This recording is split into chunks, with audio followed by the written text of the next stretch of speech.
Hello, नमस्कार दोस्तों, क्या हाल चाल है आपके। स्वागत है आप सभी का हमारे नए वीडियो में। दोस्तों, आज का वीडियो फिर से बनने वाला है मोटी आपी के ऊपर।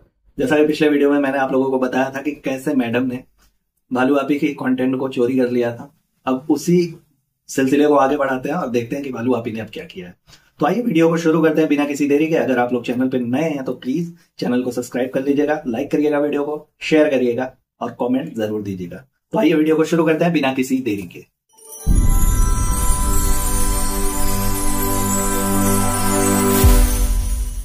दोस्तों, पिछले वीडियो में मैंने आप लोगों को बताया था कि कैसे भालू आपी की जो कंटेंट है वो चोरी कर ली गई थी मैडम के द्वारा, दीपिका मैडम के द्वारा। तो वो जो पूरा का पूरा कंटेंट बना हुआ था वो बना था महर के बर्थडे के ऊपर। जी हाँ, बर्थडे का सेलिब्रेशन था। भालू आपी ने अच्छे खासे डेकोरेशंस वगैरह किए थे बर्थडे पे। एक्चुअली उनका एक पूरा ब्लॉग निकल जाने वाला था, लेकिन पहले ही मैडम पहुंच करके इन्होंने बंटा धार कर दिया। उनके वीडियो को पहले ही शूट करके उनसे पहले पोस्ट कर दिया और अच्छे खासे व्यूज भी बटोर लिए।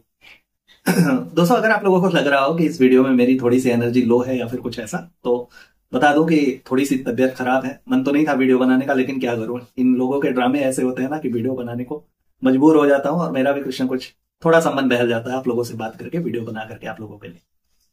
तो दोस्तों, जैसा वीडियो में आप लोगों ने देखा कि सब कुछ बर्थडे के इर्द गिर्द चल रहा था, तो जब ये मोटी मोटी आपी का वीडियो आया, इनका ब्लॉग आया, तो उसमें दिखाया गया कि इन्होंने मतलब उसमें जब मैडम ने ब्लॉग बनाया था तो उसमें थोड़ी सी हम लोगों को छवि दिखाई गई थी। भाई, जब इनकी अपेयरेंस होगी उसमें, जब ये पहुंचेंगी, उसके बाद की कुछ चीजें जब तक ये थी तब तक का इन्होंने रिकॉर्ड किया, शूट किया। बाकी का सारा वीडियो तो इनका रूहान के इर्द गिर्द ही चल रहा था, मैंने बताया था आप लोगों को, और आप लोगों ने देख भी लिया होगा अब तक, मुझे आशा है। लेकिन तो फिर भालू आपी का पूरा बना इनके ऊपर। मतलब महर के बर्थडे को सेलिब्रेशन में बेचारी लगी हुई थी 3 दिन से 4 दिन से। बर्थडे का सेलिब्रेशन देख के भी इतना अच्छा लगा दोस्तों, मन इतना प्रफुल्लित हुआ अंदर से कि आप लोगों को क्या ही बताऊं। एक्चुअली इन लोगों के लिए नहीं, इनके तो ड्रामे ही नहीं खत्म होते। उस बच्ची के लिए, महर के लिए बहुत अच्छा लगा था अंदर से कि आज के पहले उसने शायद ही ऐसा बर्थडे सेलिब्रेशन किया होगा, अपना बर्थडे मनाया होगा उस तरीके से। तो उसके लिए बहुत अच्छा लग रहा था। खैर, उसको गिफ्ट भी अच्छे अच्छे मिले मिले वो सोने के ऑर्नामेंट वगैरह उसको दिलाया मोटी आपी ने और उनके परिवार वालों ने, जिसमें वो चेन थी, इयरिंग थी एंड ऑल, ये सारी चीजें। तो ये भी कहीं ना कहीं उसके आने वाले समय में काम आने वाला है। जिन चीजों के अभाव में वो बच्ची जी रही थी, वो चीजें भी धीरे धीरे पूरी हो रही हैं। तो ये सारी चीजें देख करके अच्छी लगती है, खास करके उस बच्ची के लिए जिसने अभाव में अपनी जिंदगी अब तक की, जो भी उसकी 15 साल 16 साल की उम्र है, अब तक की जिंदगी जो जिस अभाव में उसने जिया है, अब शायद वो वैसा ना हो और कुछ सुकून के पल, कुछ खुशी के पल उसे जरूर मिले। और बच्ची को देख करके भी लगता है ना कि जैसे मैंने आपको बताया कि इसके पिताजी हैं और सौतेली माता जी हैं। ऐसा मैं नहीं कह रहा हूं, मोटी आपा ने बता रखा है ऑलरेडी हम लोगों को कि ऐसा ऐसा है। भाई, हम लोगों तक बात तभी पहुंचेगी ना किसी परिवार की, अगर उसके कोई सदस्य आ करके हमारे और आपके बीच में उनकी बातों को उठाए। तो ऐसा इन्होंने बताया था कि ऐसा है। तो इन सारी चीजों को देख करके महर के साथ एक अलग ही भावनाएं जुड़ गई, मेरी भी, आपकी भी और हम सबकी भी। तो बच्ची को देख करके लगा कि हाँ, नहीं, इसके लिए जो कुछ भी इन लोगों ने किया, हालांकि ये सारी चीजें दोस्तों हमारी और आपकी वजह से हुई थी, तो थोड़ी सी क्रेडिट तो हमें लेनी पड़ेगी ना। क्योंकि हम लोगों ने इतना ट्रोल किया इन्हें कि कुछ नहीं, अपने घर पे रहने वाले बच्चों को कभी ये कंपास दिला देंगी, तो कभी कुछ ऐसी पढ़ाई लिखाई वाली चीजें दिला देंगे। हालांकि पढ़ाई लिखाई से इनके घर के और बच्चों से कुछ लेना देना नहीं होता, दूर दूर तक कहीं नाता नहीं है। लेकिन फिर भी ये सारी चीजें दिलाती है, कुछ ऐसा चीज नहीं दिलाती जो उन्हें अपनी लाइफ में आगे चल के यूजेबल हो। बार बार एक ही चीज को रिपीट करके एक ही बुक को दिला देना, तो फिर वो किसी काम में नहीं आएगा ना। एक समय तक वो काम में आ सकता है, लेकिन जरूरी है, वो सारी चीजें भी जरूरी थी, लेकिन एक हद तक। आप इतने पैसे कमाते हो तो कुछ ना कुछ तो इन बच्चों के लिए आप कर ही सकते हो, उतना तो करना भी चाहिए। हालांकि बर्थडे के सेलिब्रेशन के बाद एक चीज और दिमाग में आती है दोस्तों कि ऐसा ना हो कि बच्ची का ना पूरा का पूरा रुझान एक तरफ हो जाए, वो ये सोचने को मजबूर हो जाए कि नहीं, मेरा बर्थडे ऐसा मना है तो ऐसा ही मनना चाहिए। अगर ये चीजें उसके दिमाग में घर कर लेती हैं तो आगे चल के बड़ी मुश्किल होने वाली है, क्योंकि माताजी और पिताजी जो उसके हैं वो उतने कैपेबल नहीं है। तो इन लोगों ने इस तरीके से बर्थडे तो सेलिब्रेट किया, सारा कुछ चीजें उसे दिलाया, भाई जरूरी भी था, लेकिन आगे उसकी जो एक्सपेक्टेशंस है वो सारी बढ़ जाने वाली है। कि अब तो हर बर्थडे पे, वो एक तो टीनेज में है ना बच्ची, तो हर बर्थडे पे तो अब उसे यही लगेगा कि नहीं, मेरा बर्थडे ऐसे ही सेलिब्रेट होना चाहिए। और फिर अपने ही नजरों में वो अपने माता पिता को कोसने लगेगी कि नहीं, मेरे माता पिता नहीं कर पा रहे हैं, वो लोग कैपेबल नहीं है। उसे इस उम्र में इन चीजों का फर्क नहीं समझ में आएगा ना कि मेरे माता पिता की सोर्स ऑफ इनकम वैसी नहीं है और मेरे माता पिता के जो भाई बहन भाई भौजाई हैं, वो लोग दीपिका कक्कर और शोएब इब्राहिम नहीं है। तो इन सब चीजों को वो नहीं समझ पाएगी। उसे तो बस यही लगेगा कि अगर बर्थडे ऐसा मना है तो ऐसा ही मनना चाहिए। एक्सपेक्टेशंस बढ़ने के बाद कई सारी मुश्किलें आ सकती है, ऐसा लगता है।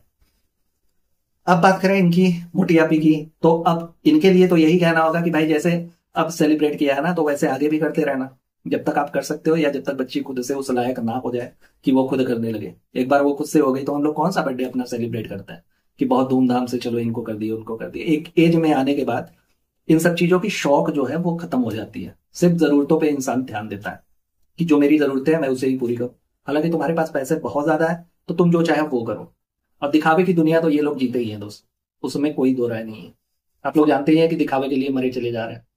मोटी आपी के इसी ब्लॉग में दोस्तों आगे चल के ना, जब ब्लॉग ये आगे बढ़ता है, जब सेलिब्रेशन से थोड़ा सा ऊपर उठते हैं, तो फिर इनको रियलाइज होता है अचानक से कि नहीं नहीं, मेरा वेट बहुत ज्यादा हो गया है, मेरा वेट बढ़ गया है। वैसे हमें और आपको देखने में मिलता भी है, और हम लोग कई बार ट्रोल भी कर चुके हैं इन चीजों को लेकर के कि वेट गेन बहुत ज्यादा कर लिया इन्होंने, सोफे पे उठना बैठना इनका भारी हो जाता है एंड ऑल।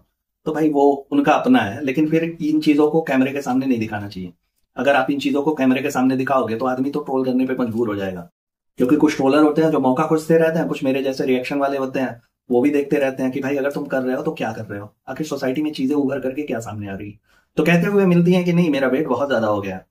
तो इनका जो वो दाने दाने में केसर का दम वाला पति है, वो कहता है कि नहीं, तुम अगर 300 किलो की हो जाओ, 400 किलो की हो जाओ, 500 किलो की हो जाओ, मुझे कोई फर्क नहीं पड़ता, मैं तुमसे तब भी उतना ही प्यार करूंगा। अबे 300 400 500 किलो का मतलब समझते हो तुम? है 3 क्विंटल 4 क्विंटल 5 क्विंटल का इंसान हो जाए तो उसका उठना बैठना कैसे होगा भाई, इमेजिन करके देखो तुम।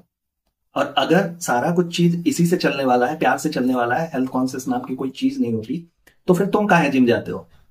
तुम तो जा करके रोज घंटों दंड पेलते हो। फिर तो ये चीजें तुम पे भी एप्लीकेबल होती है ना भाई, कि अगर तुम 300 किलो की उस इंसान से प्यार कर सकते हो, तुम प्यार के इतने भूखे हो, तो फिर वो भी तो तुमसे करेगी ना। तुम हो जाओ 5 क्विंटल के, फिर दोनों का वो प्रेमला प्रेमली जोड़ी मतलब अच्छी लगेगी ना, कि तुम भी मोटे, तुम सुखड़े से हो, तुम अच्छी खासी बॉडी बिल्डिंग कर रहे हो, तुम जिम जाते हो, तुम वर्कआउट करते हो, तुम गुटखा खाते, सॉरी गुटखा वाला कट कर दीजिए, मतलब ये सारी चीजें करते हो, तुम एक्सरसाइज करते हो, और उसे ये कहते हो कि तुम 300 किलो। प्रमोट क्या करना चाहते हो, क्या दिखाना चाहते हो लोगों को? भाई तुम्हारे अच्छे खासे फॉलोअर्स हैं, तुम्हें पता है ना, नहीं पता होगा तो मैं बता दूं कि तुम्हारे अच्छे खासे सब्सक्राइबर्स हैं, अच्छे खासे फॉलोअर्स हैं। वो तुम्हारे ब्लॉग्स देखते हैं, एडमायर करते हैं। लोग जो तुम्हारा बड़ा सा घर देखते हैं, बड़ी सी गाड़ी देखते हैं, अच्छी खासी बिजनेस देखते हैं ना, तो उन सब चीजों के बारे में इमेजिन करते हैं कि ऐसा मुझे भी होना है, ऐसा मुझे भी करना है, ये मेरे साथ होगा। तो इन चीजों को, मोटापे को देख करके आप क्या क्या मतलब क्या बताना चाहते हो लोगों को?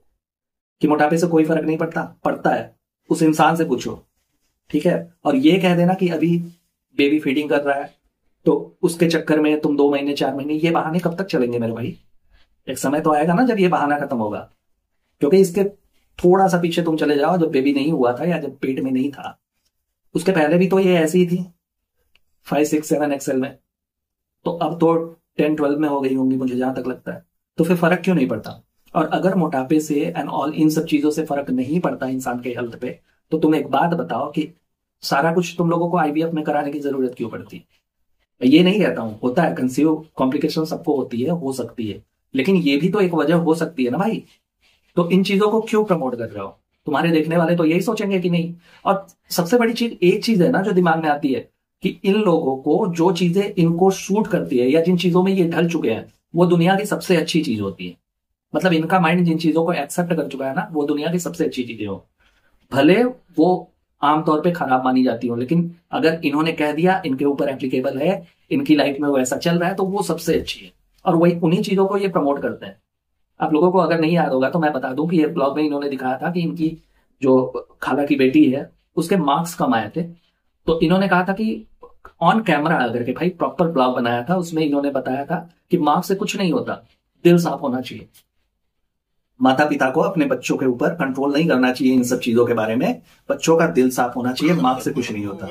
अच्छा, इसके बारे में ना मैंने सुना था कि, कहीं तो सुना था कि शोएब ने इनको लताड़ लगाई थी कि दिन भर रात भर तुम लोग काम ही करवाते रहोगे तो बच्ची पढ़ेगी कब, मार्क्स तो कमाने ही है। तब इन्होंने बोला था, ऑन कैमरा सफाई देने की आदत ही है, तब इन्होंने बोला था कि नहीं, मार्क्स से कुछ नहीं होता, यहाँ पे दिल है ना वो साफ होना चाहिए। एक बात बताओ मुझे तुम, कि अगर तुम कल को कहीं इंटरव्यू में जाते हो और वहां पे वो पूछ दे, कोई क्वेश्चन ऐसे रेज कर दे तो कह देना कि पढ़ाई लिखाई से कुछ नहीं होता, मेरा तो दिल साफ है, मार्क्स से क्या होता है। नौकरी पे रखेगा तुमको? भाई हर जगह दिल काम नहीं करता, ठीक है। अगर तुम एजुकेटेड हो, अच्छे खासे एक्सपीरियंस है, तुम्हें काम करने का लहजा है, तरीका है, आता है, तो उसके प्रमोशन के लिए, उसे डेवलप करने के लिए तुम्हारा दिल साफ चलता है। लेकिन दिल साफ रख करके बाकी तुम्हें कुछ नहीं आता, घंटा नहीं, पिछवाड़े पे लात मार के आजकल निकाल दिए जाते हैं भाई। एमबीए के बच्चे 8-8 10-10 हजार की नौकरी करने पे मजबूर है। ये खुद उसके पहले, अभी जब तक इनका ब्लॉग नहीं आया था, तब मतलब ब्लॉग्स आने शुरू नहीं हुए थे, चैनल नहीं बना था, ये खुद 8-10 हजार की नौकरी कर रही थी।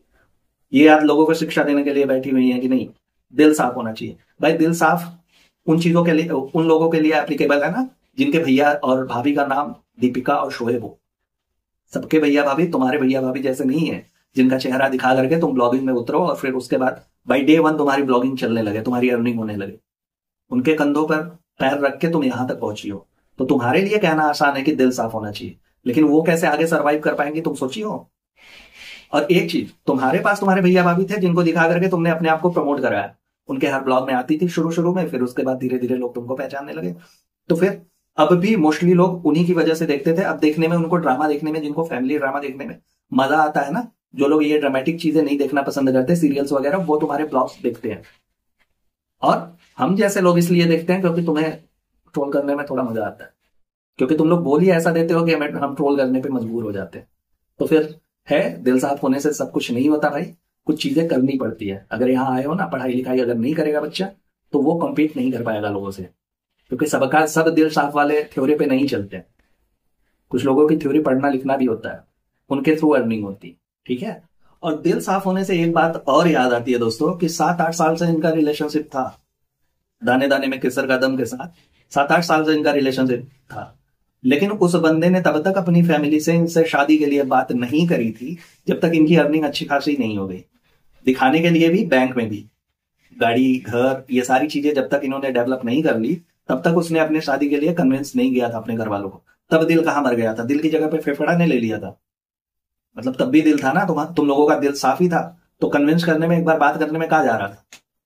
तो ये चीजें ना मैटर करती हैं। पैसे हो गए, पढ़ाई लिखाई हो गई, मैटर करती है। दिल साफ से सारे कुछ चीज नहीं हो पाता आजकल, ठीक है। तो ये दिल साफ वाली थ्योरी अपनी बदलिए, और थोड़ा सा उनको, भाई अगर आपने अपने यहाँ रखा है, अपनी जिम्मेदारी पे रखी है, तो थोड़ा बहुत उनके ऊपर ध्यान दे दीजिए। दिल साफ होता रहेगा, पूरी जिंदगी पड़ी हुई है। जैसे जैसे लोग बाहर निकलते हैं, लोगों से मिलना जुलना होता है, इंटरेक्शन होता है, सोसाइटी में चलना फिरना शुरू करते हैं, तो सारे लोग ये दिल साफ वाली थ्योरी समझ जाते हैं अपने आप। खैर दोस्तों, इस वीडियो में इतना ही। इस वीडियो को अब खत्म करेंगे, लेकिन प्लीज चैनल को सब्सक्राइब कर दीजिएगा। अपना और अपनों का बहुत अच्छे से ख्याल रखिएगा, खुश रहिएगा, मस्त रहिएगा। Tata bye bye, good night, हर हर महादेव।